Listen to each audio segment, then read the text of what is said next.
Dear students अस्सलाम वालेकुम। आज मैं आपको फ़िज़िक्स के चैप्टर नंबर 3 के आखिरी दो न्यूमेरिकल्स जो हैं वो हल करके दिखाता हूँ कि वो कैसे हल करने हैं।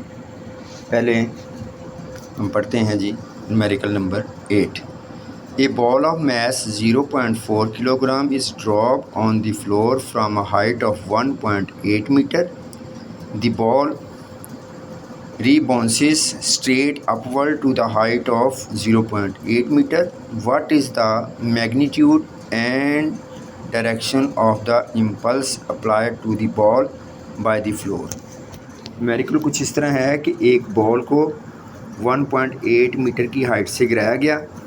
ये बॉल ज़मीन से टकराकर दोबारा ऊपर की तरफ उठता है और इसकी दोबारा 0.8 मीटर की हाइट पर जाता है। इस दौरान जो इम्पल्स पैदा हुई है वो बताइए और उसकी डायरेक्शन भी बताइए। देखिए बेटा, इस न्यूमेरिकल में दो पार्ट हैं। पहला, बॉल नीचे की तरफ आएगा, इस दौरान बॉल किस वेलोसिटी से आके ग्राउंड से टकराएगा वो फाइंड करना है।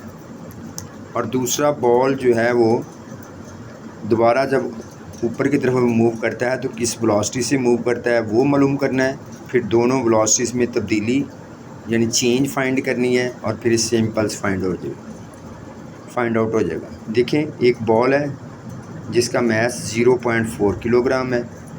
1.8 मीटर की हाइट से उसे उछाला गया, दोबारा ज़मीन से टकराने के बाद वो 0.8 मीटर की हाइट पर गया। डेल्टा पी यानी इम्पल्स फाइंड करना है। पहले बॉल डाउनवर्ड मूव हुआ। डाउनवर्ड जब कोई बॉडी नीचे की तरफ आती है हवा में तो उसकी इनिशियल वेलोसिटी 0 होती है, तो vi 0 मीटर पर सेकंड। ज़मीन की तरफ आते हुए g की वैल्यू पॉजिटिव 10 मीटर पर सेकंड स्क्वायर होती है। जिस वेलोसिटी से बॉल ज़मीन से स्ट्राइक किया, टकराया, vf मालूम करनी है। तीसरी equation, third equation of motion का इस्तेमाल करेंगे। 2gh is equal to vf square minus vi square. 2g की वैल्यू 10 इस्तेमाल की, h की वैल्यू 1.8 इस्तेमाल की, vf स्क्वायर मालूम करना है, vi 0 है। इन तीनों वैल्यूज़ को 2 को 10 को और 1.8 को मल्टीप्लाई किया 36 आ गया vf स्क्वायर के इक्वल। स्क्वायर ख़त्म करने के लिए स्क्वायर रूट लिया दोनों तरफ, तो vf आ गई 6 मीटर पर second. No for upward motion. अब बॉल किस वेलोसिटी से ऊपर की तरफ गई है ये फाइंड करनी है, यानी इनिशियल वेलोसिटी फाइंड करनी है। ऊपर की तरफ जाते हुए g की वैल्यू नेगेटिव होती है, यानी नेगेटिव 10 मीटर पर सेकंड स्क्वायर। ऊपर जाके बॉल रुक जाएगी, 0 मीटर पर सेकंड इसकी फाइनल वेलोसिटी हो जाएगी। अगेन थर्ड इक्वेशन का सहारा लेते हैं। 2gh is equal to vf square minus vi square. g की वैल्यू -10, h की वैल्यू 0.8। इन तीनों को मल्टीप्लाई किया तो -16 आ गया, उधर 0 माइनस vi स्क्वायर आ गया। माइनस बेटा माइनस से कैंसिल हो गया। स्क्वायर ख़त्म करने के लिए अगेन स्क्वायर रूट लिया, तो 16 का स्क्वायर रूट हुआ 4 मीटर पर सेकंड। तो डेल्टा पी फाइंड करना है। डेल्टा पी का फार्मूला होता है m multiply delta V. Delta V का मतलब होता है चेंज इन वेलोसिटी, यानी final velocity minus initial velocity. Formula हुआ delta P is equal to M V I minus यानी v1 माइनस v2। जब दो वेलोसिटीज़ यानी उनकी डायरेक्शन ऑपोजिट हो तो उनमें से एक नेगेटिव ली जाती है, तो मैंने v2 को नेगेटिव रखा। तो जब नेगेटिव नेगेटिव से मल्टीप्लाई हुआ तो प्लस हो गया। 6 को 4 में ऐड किया तो 10 हो गया। अब इस 10 को 0.4 से मल्टीप्लाई करेंगे तो 10 न्यूटन सेकंड आ जाएगी और इम्पल्स की डायरेक्शन ऊपर की तरफ होगी क्योंकि बॉल ऊपर की तरफ बाद में गया है। ये इम्पल्स की डायरेक्शन होगी। Next numerical number 9।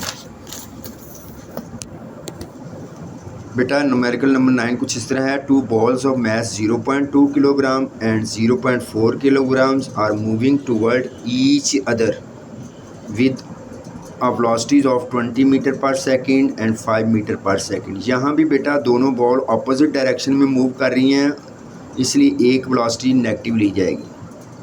After collision टकराने के बाद the velocity of the 0.2 kilogram ball become 6 meter पर सेकंड 9 कहते हैं कि what will be the velocity of 0.4 kilogram. तो बताइए 0.4 किलोग्राम बॉल की वेलोसिटी किस तरफ होगी।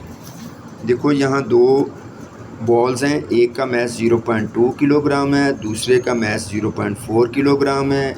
जो 0.2 वाला बॉल है वो 20 मीटर पर सेकंड की वेलोसिटी से मूव कर रहा है और 0.4 किलोग्राम वाला बॉल 5 मीटर पर सेकंड की वेलोसिटी से मूव कर रहा है।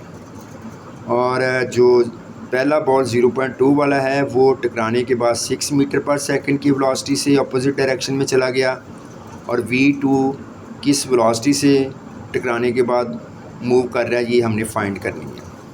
देखें एक बॉल M1 बॉल इस तरफ मूव कर रहा है और M2 इस तरफ मूव कर रहा है, इसीलिए तो ये दोनों आपस में टकराएंगे ऐसे, इसलिए एक की वेलोसिटी को हम नेगेटिव लेंगे। तो law of conservation of momentum का इस्तेमाल करेंगे। According law of conservation of momentum ये कहता है कि इनिशियल मोमेंटम दोनों बॉडीज़ का और फाइनल मोमेंटम दोनों बॉडीज़ का इक्वल होता है। तो बेटा पहली बॉल की मैस 0.2 उसकी वेलोसिटी 20 थी, सेकंड बॉल का मैस 0.4 था और उसकी वेलोसिटी को मैंने नेगेटिव ले लिया क्योंकि अपोजिट डायरेक्शन में मूव कर रही है। टकराने के बाद पहली बॉडी 0.2 जो थी वो 6 मीटर पर सेकंड की वेलोसिटी से मूव कर रही थी, इसलिए 6 से मल्टीप्लाई किया। और सेकंड बॉडी जो 0.4 वाली है उसको टकराने के बाद किस वेलोसिटी से मूव करेगी ये हमने मालूम करना है। तो बेटा 0.2 को 20 से मल्टीप्लाई करेंगे 4 आएगा, 0.4 को 5 से मल्टीप्लाई करेंगे तो -2 आएगा क्योंकि प्लस माइनस माइनस होता है। 0.2 को 6 से मल्टीप्लाई करेंगे तो 1.2 आएगा प्लस 0.4 मल्टीप्लाई V2 स्क्वायर। 4 में से 2 माइनस कर दें 2 आ गया तो is equal to 1.2 plus 0.4 multiply V2 dash 2। ये 1.2 जो है बेटा ये लेफ़्ट साइड पे आके माइनस हो जाएगा। 2 minus 1.2 is equal to 0.4 multiply V2 dash. 2 में से 1.2 माइनस कर दें तो 0.8 आ जाएगा is equal to 0.4 V2 dash. ये 0.4 लेफ़्ट साइड पे आके डिवाइड हो जाएगा, डेसिमल से ख़त्म हो गया और 8 को 4 से डिवाइड करेंगे तो 2 मीटर पर सेकंड की वेलोसिटी से सेकंड बॉल वापस जाएगी टकराने के बाद। शुक्रिया, अल्लाह हाफिज़। उम्मीद है आपको समझ आई होगी। Thank you.